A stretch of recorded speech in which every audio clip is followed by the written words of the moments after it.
Electric bikes are driving me crazy. Make them follow the same rules as cars. Opinion. The e-bike riders in front of my car weren't the pedestrians' problem anymore.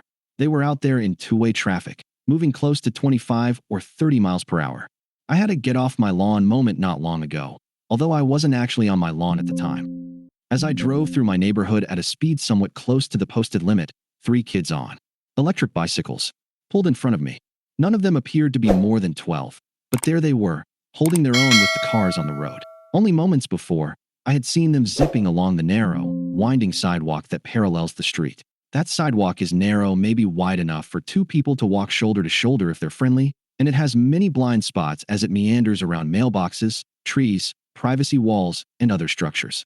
Before the kids pulled in front of me, I was thinking about how much damage e-bike riders could do if they plowed into a pedestrian at one of those blind corners. Then, without warning, the bike riders weren't the pedestrians' problem anymore. They were out there in two-way traffic, moving close to 25 or 30 miles per hour. As if to assert their rights to be there, the one directly in front of me popped a wheelie, so high that I thought I would have to scrape his fancy bike off my muffler if he leaned back another inch or two. Of course, none of them wore helmets.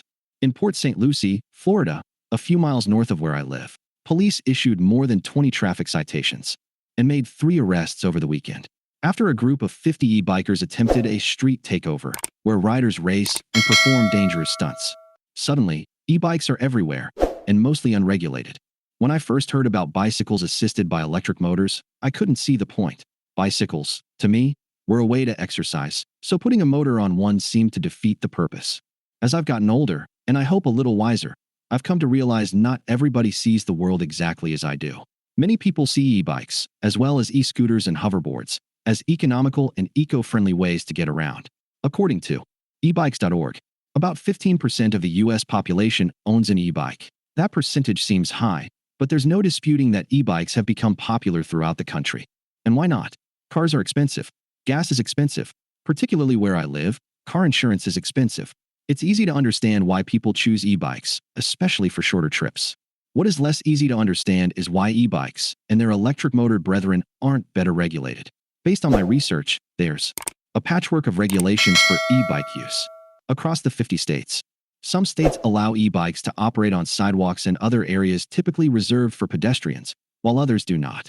Some states have minimum operator ages or requirements for helmet use. Some do not. Some classify e-bikes as low-powered motorized vehicles, while others treat them basically the same as regular people-powered bicycles. Some set speed limits, while others don't. Most states don't require e-bike operators to be licensed, but a few do. Let's call e-bikes and their ilk what they are, a disruptive technology.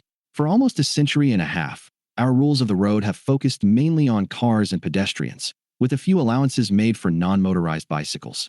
Gas-powered and people-powered vehicles aren't our only options now. Horsepower can come from a variety of sources. Like so many new technologies, e-bikes have made our lives more complicated. But complication shouldn't justify what seems to be a lack of any serious type of enforcement. Let's keep e-bikes out of pedestrian areas. In my home state of Florida, helmets are a requirement for riders under age 16. E-bike riders, like regular bicyclists, also are supposed to follow traffic laws when they're operating on the road. That means proper signaling before turns and lane changes, and stopping at stop signs and red lights. I can't recall ever seeing an e-cyclist stopped by police. Opinion. Happy Gilmore 2 works because it has something for the woke and Trump crowds.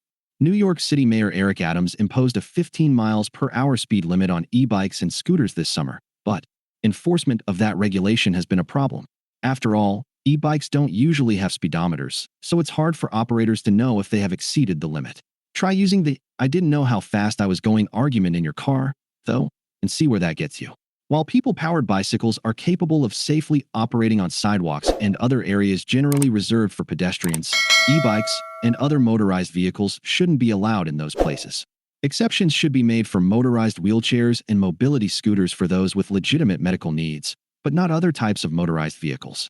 E-bikes ought to be on the roads, in bike lanes where they are available, following the same rules that car drivers must follow, and with tickets issued for those who don't comply.